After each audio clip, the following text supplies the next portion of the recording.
Boa tarde a todos. Em primeiro lugar, nós queremos agradecer ao Maurício e toda a equipe organizadora do evento por essa possibilidade de estar participando com as senhoras e os senhores aqui neste 4º Fórum de Ortonegócio.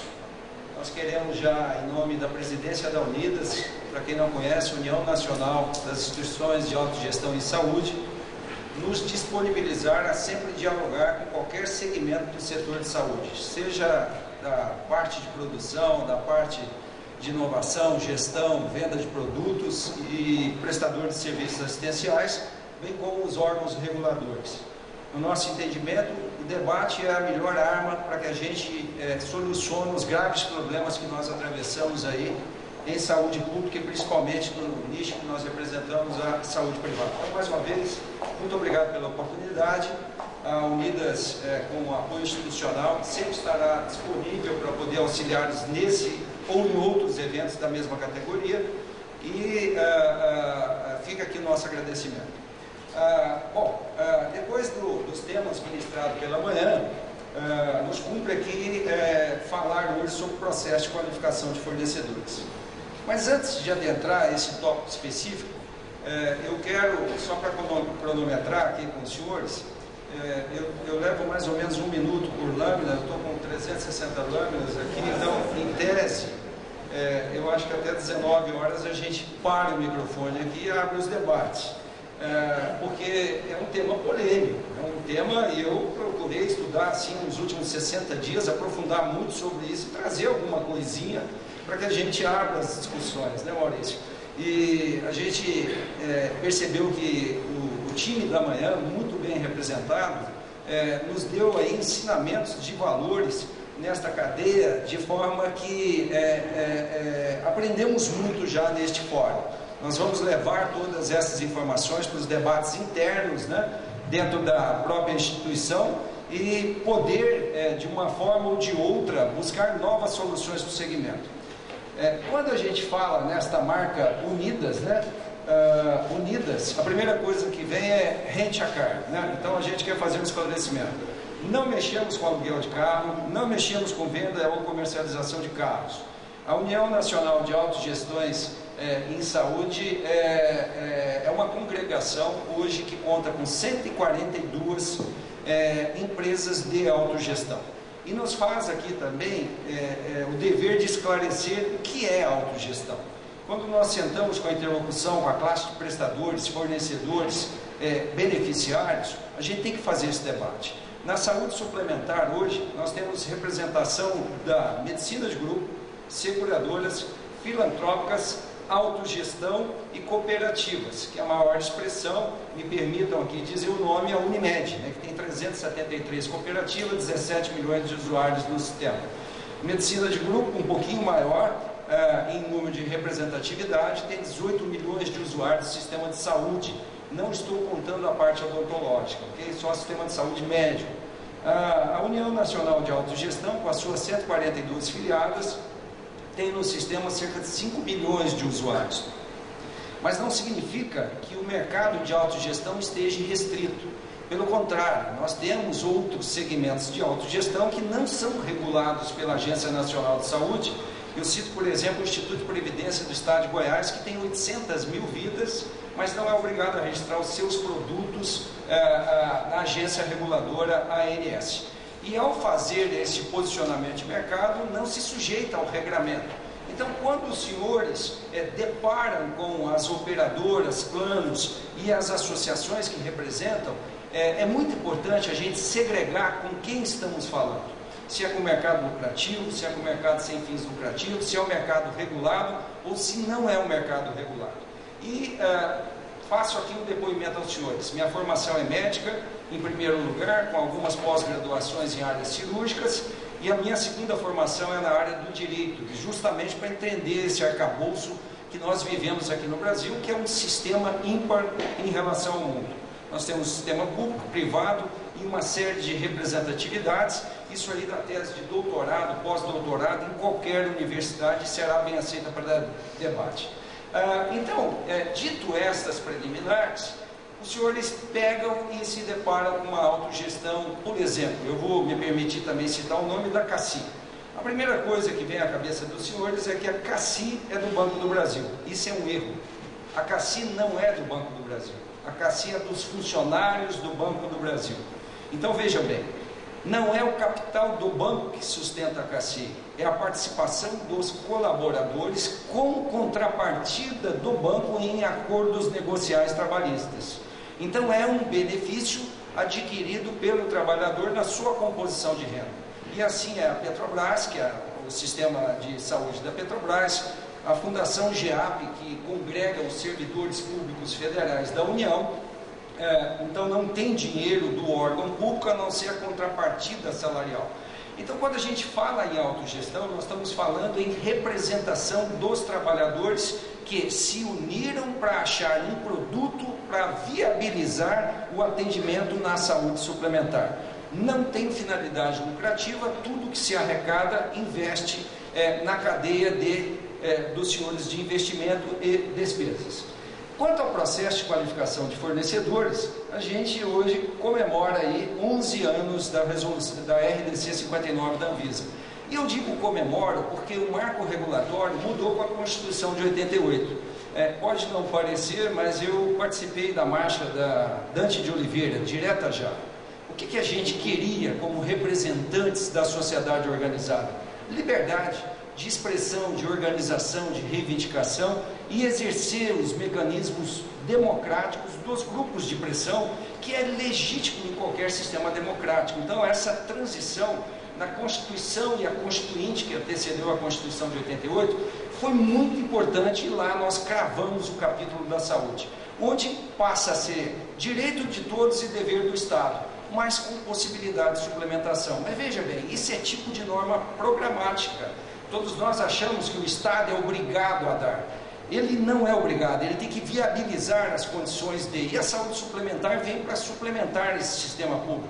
Isto é a nossa visão. Podemos ter divergências sobre esse tipo de posicionamento, tanto do ponto jurídico, comportamental, etc., mas é a visão da autogestão. Então, como autogestão, nós entendemos que nos inserimos para viabilizar esse sistema de saúde, principalmente aos trabalhadores. E a Lei 9656, que é o marco que determina, então, a Lei dos Planos de Saúde, pegou todo este segmento que eu resumi aos senhores e ali nos inseriu, tratando igualmente os desiguais.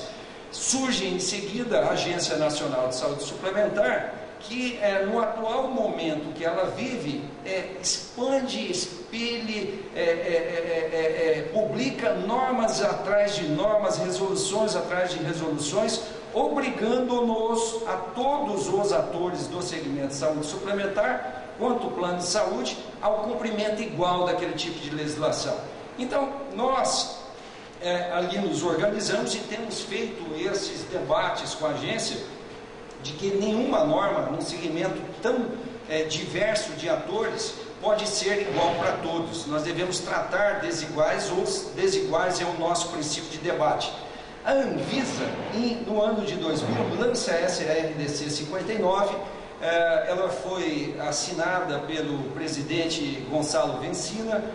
Se os senhores não conhecem, eu recomendo leitura, pesquisa. É um grande pensador da saúde, né? Hoje comanda o complexo do CIR, foi cotado para ministro da Saúde, trabalhou aí na Agência Nacional, é uma pessoa que nós consideramos um pensador da saúde. Podemos citar vários outros aqui, mas ele ditou essa resolução com a melhor das boas intenções. E o que diz essa resolução?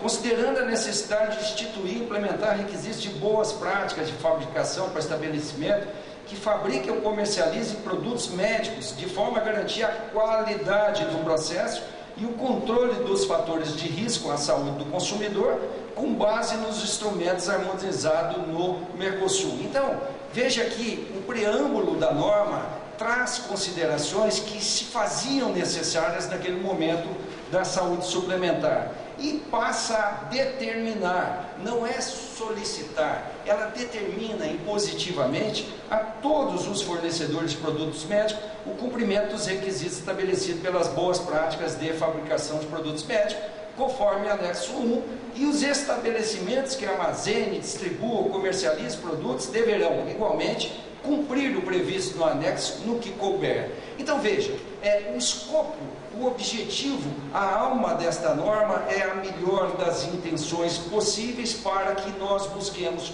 qualidade no setor de saúde suplementar, especificamente na boa prática de fabricação dos produtos médicos. No artigo 2º, a inspeção dos fornecedores de produtos médicos será realizada por inspetores da vigilância sanitária do Sistema Nacional de Vigilância, que utilizarão os quesitos da verificação do cumprimento das boas práticas de fabricação de produtos médicos estabelecidos no anexo 2.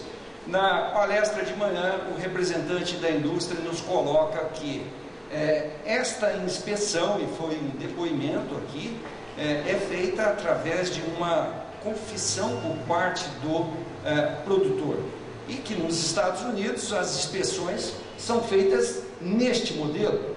Entra-se no chão de fábrica, coleta-se a amostra e leva para análise do que está sendo produzido. Então perceba, o escopo da norma está muito melhor do que nós estamos vendo ela na prática.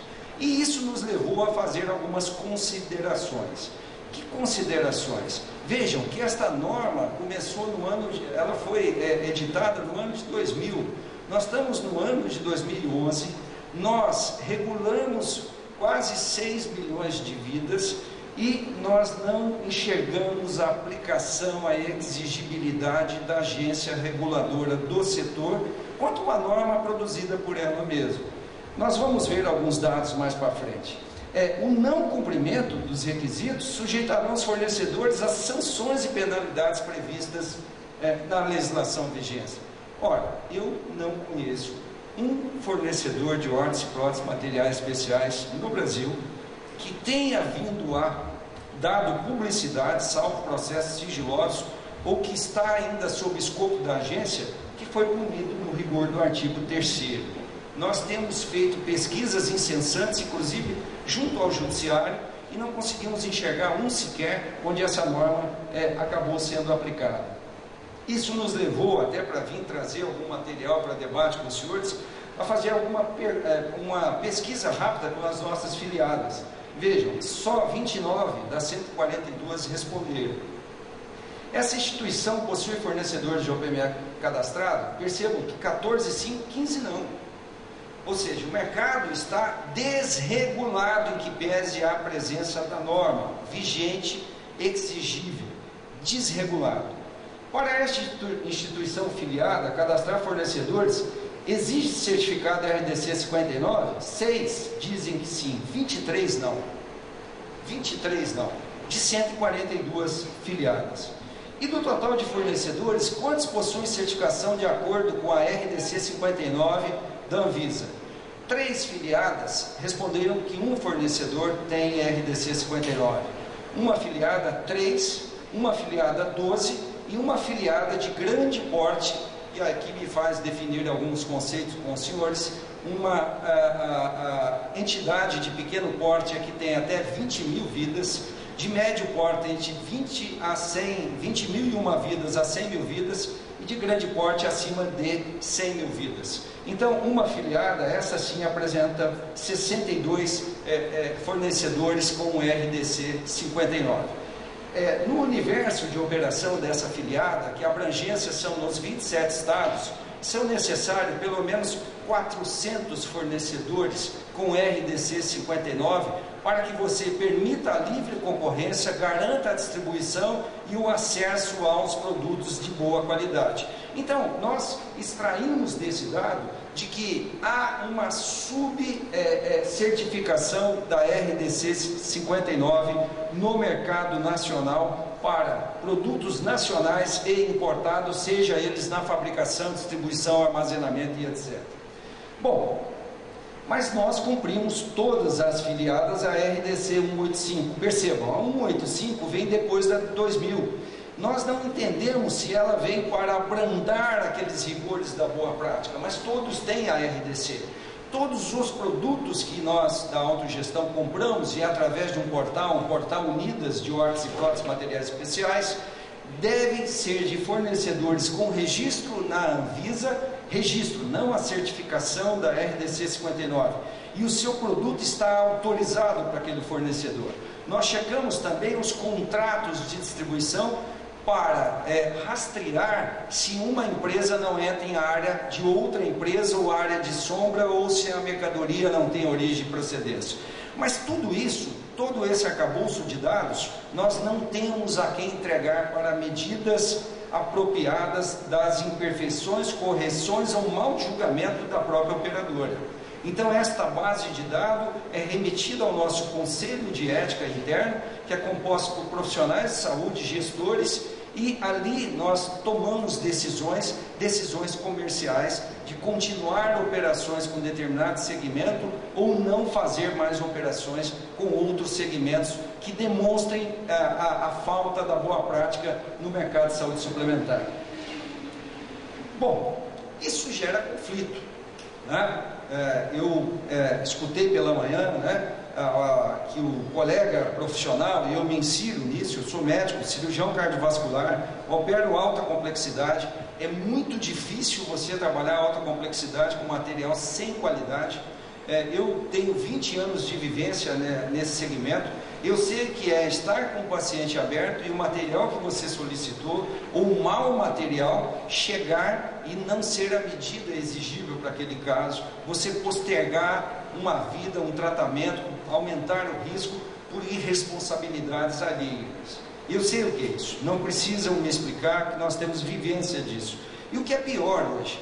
Operar coração pelo Sistema Único de Saúde, que é a saúde pública suplementar, que cobre 80% das cirurgias ditas cardiovascular do país.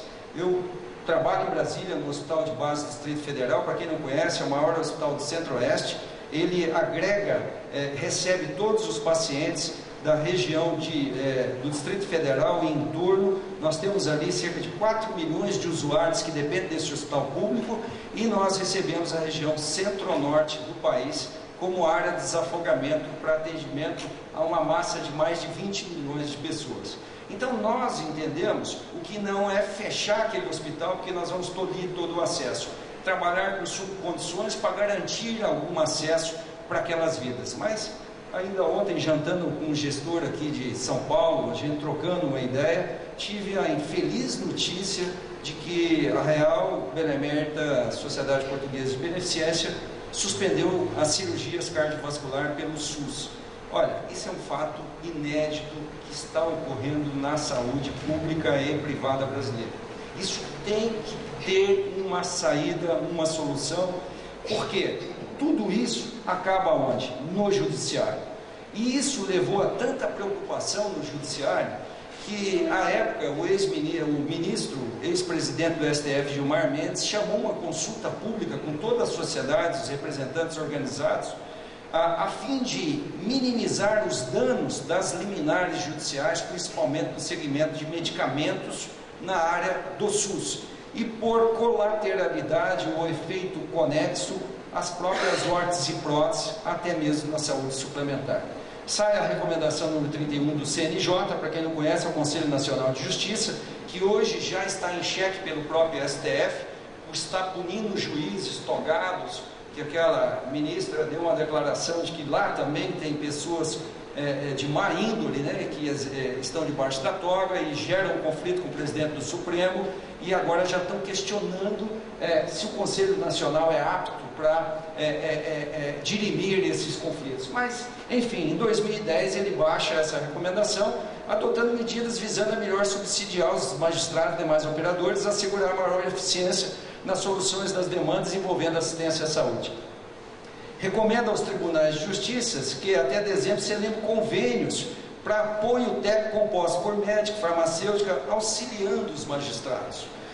Para quem não é da área de direito, sabe que nós temos a liminar judicial, e para ela precisa de 2 requisitos: a fumaça do bom direito e o perigo na demora. Qualquer receituário médico, bem escrito, assinado, identificado, subsidia uma petição, e o magistrado, entre o perigo da demora para salvar uma vida, ou do contrário, ele decide e autoriza o procedimento sem entender nada daquilo que não é a área dele. Isso gerou efeitos danosos, não só na saúde suplementar, bem como pública. Chamou a atenção da gestão da saúde suplementar e pública de que muitos quesitos internos e processos deveriam ser revistos.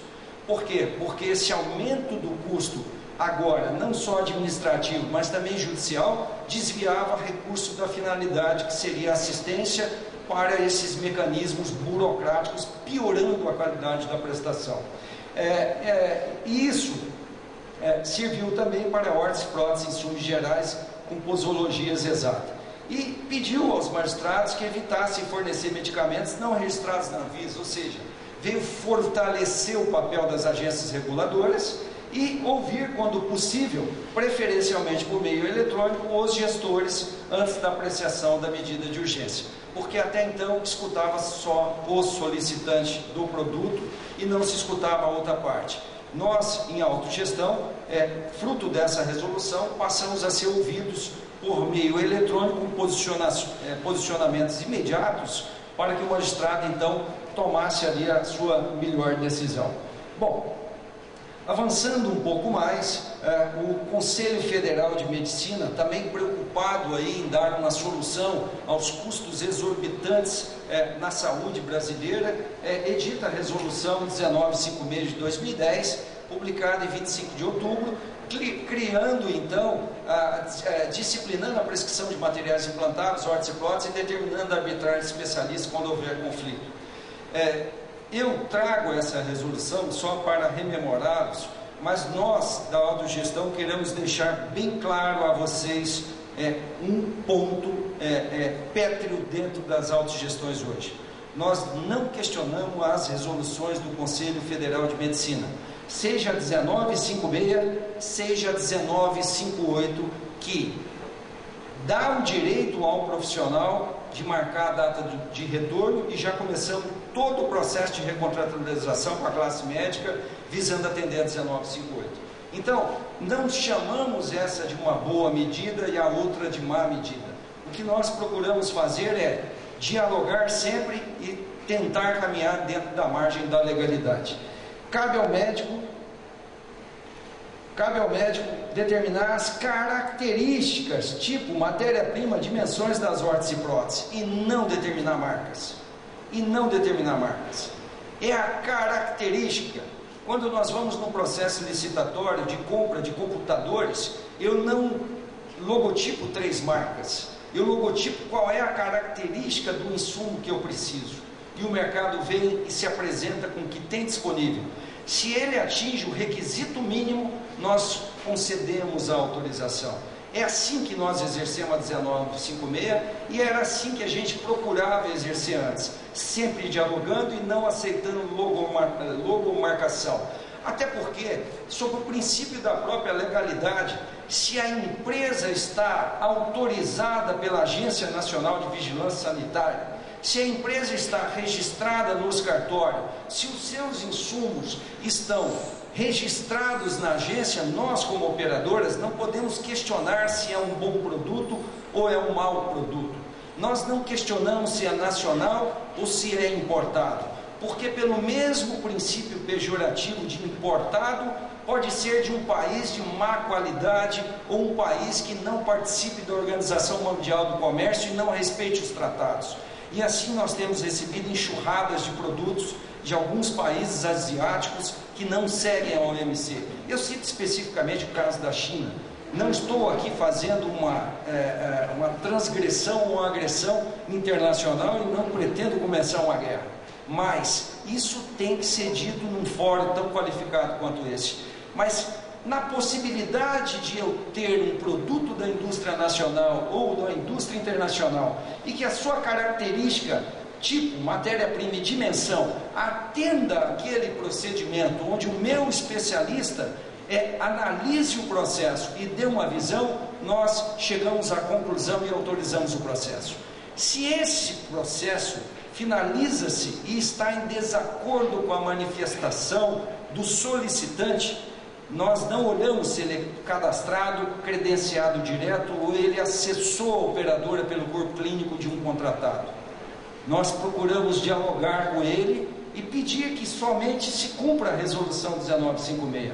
Ou seja, ele deve justificar a sua indicação observando as práticas reconhecidas, veda requisitar fornecedor ou marca comercial exclusivo, e as autorizações ou negativas devem ser acompanhadas de parecer identificado com o nome do médico, inscrição no conselho.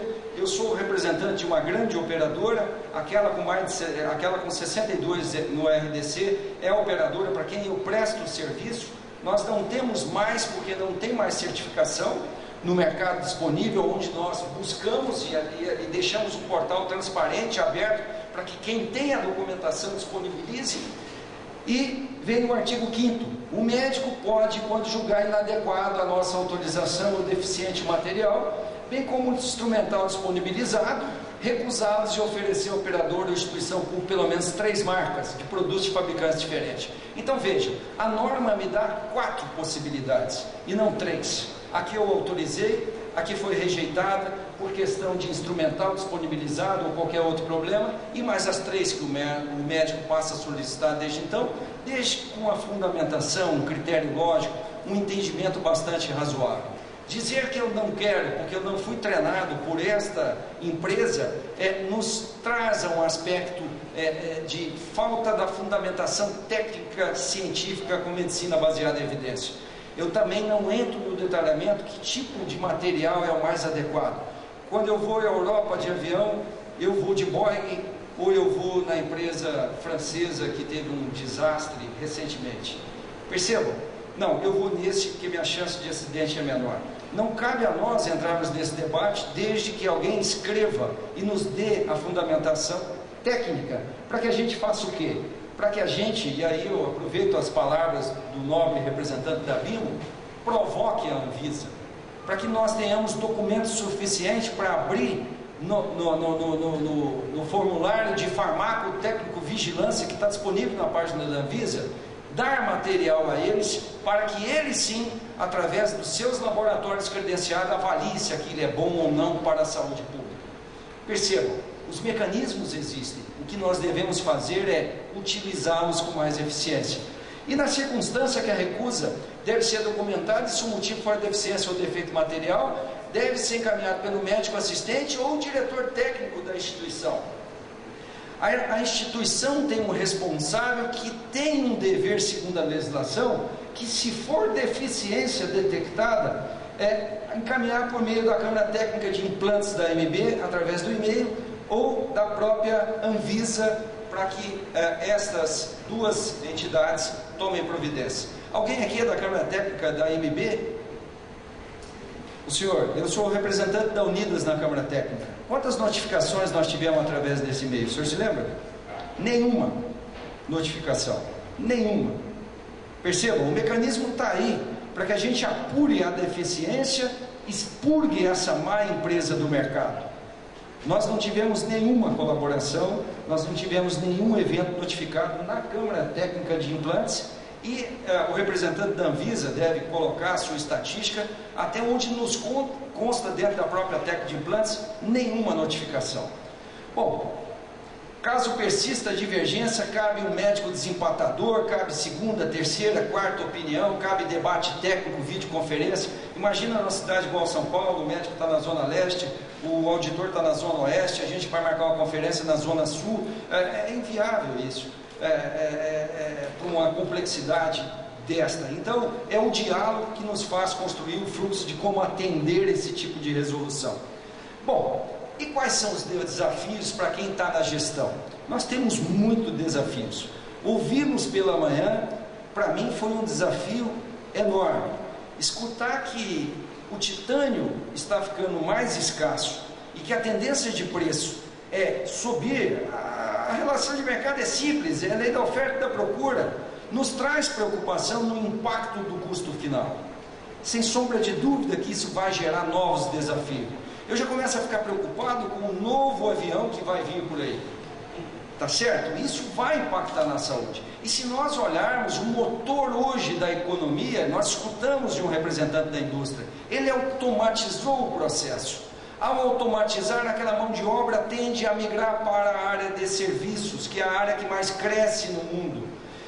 O grande economista americano, Nobel, diz que no século passado, estava na Veja isso, o motor da economia foram as ferrovias, o transporte, hoje o motor é a saúde. Então isso vai migrar para a área de saúde. Nós trabalhamos no setor de investimento, enquanto a nossa inflação está em 4,5%, 5%, essa é a discussão hoje no cenário econômico nacional, a inflação no setor de saúde passa de 10%.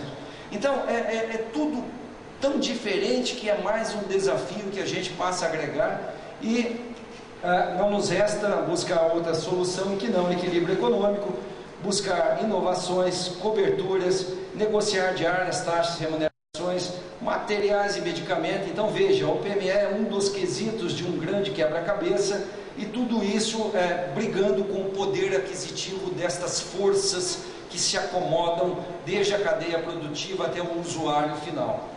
Qual é o escopo de ação? Eu não sei qual dos senhores já leu, mas eu tenho aprofundado muito na literatura do Porter, né? Um grande gestor aí dos processos de produção industrial, convidado pelo governo americano para estudar os custos crescentes da saúde nos Estados Unidos. Ele publica um grande trabalho, né, repensando a saúde. A Medicina de Grupo patrocinou a tradução desse trabalho aí para o Brasil. É um livro que eu acho que quem trabalha em gestão tem que ler um pouco o Porter, e ali ele traz grandes ponderações e diz que nós na saúde, desde o produtor até o usuário final, não estamos agregando valor. O nosso resultado é zero. Por quê? Porque nós estamos na competição para transferência de custos, nós estamos competindo para aumentar o poder de negociação, nós estamos competindo para captar pacientes e restringir a escolha, nós estamos competindo para reduzir custos, restringindo a escolha, nós estamos subtratando ou supertratando os nossos pacientes. Nós temos o potencial do erro médico, que no ano de 2004 matou cerca de 100 mil americanos, que tem uma estatística bastante firme no setor, com erros diagnósticos e tratamentos inapropriados, e nós estamos desviando custos da assistência para o debate judicial. Todos esses desafios aqui elencados, nós temos exemplos do que está acontecendo no mercado de saúde brasileiro hoje. Isso tudo está dentro da nossa realidade, e não enxergar isso você fugir ao bom debate buscando novas alternativas. E aí a tendência é nós aqui e as forças lá. Mas a gente conta com a compreensão deste pai que acredita que vai vencer essa batalha. Fica aqui então a nossa mensagem de que a autogestão busca novas soluções sem finalidades lucrativas, valoriza todos os senhores em todas as etapas da cadeia, não queremos comprar direto da fábrica, entendemos o porquê que é necessário o distribuidor, a sua logística, o seu custo, entendemos das reivindicações dos prestadores, entendemos a reivindicação da classe médica e dos profissionais que operam a saúde no país, mas nós pedimos que os senhores também nos entendam. Nós não temos máquina de fazer dinheiro, nós não criamos o capital à medida da necessidade de que essas forças se concentrem, se aumentem e reivindiquem, achando que a operadora vai buscar uma solução, porque o usuário final, que é o consumidor, ele também tem a sua limitação econômica para aderir ao produto. E à medida que eu passo isso para o preço final, eu diminuo a minha população de usuários do sistema, transferindo mesmo para esta saúde pública, que é uma realidade que vivemos hoje, que é um discurso que os governantes brasileiros vêm fazendo desde a década de 80, mas falta uma verdadeira política de Estado para enfrentar todas estas complexidades. Só há uma saída na visão da Unidas: o diálogo com os senhores em tempo permanente, buscando inovações, novas soluções, novas saídas estratégicas, e contem conosco sempre que precisarem.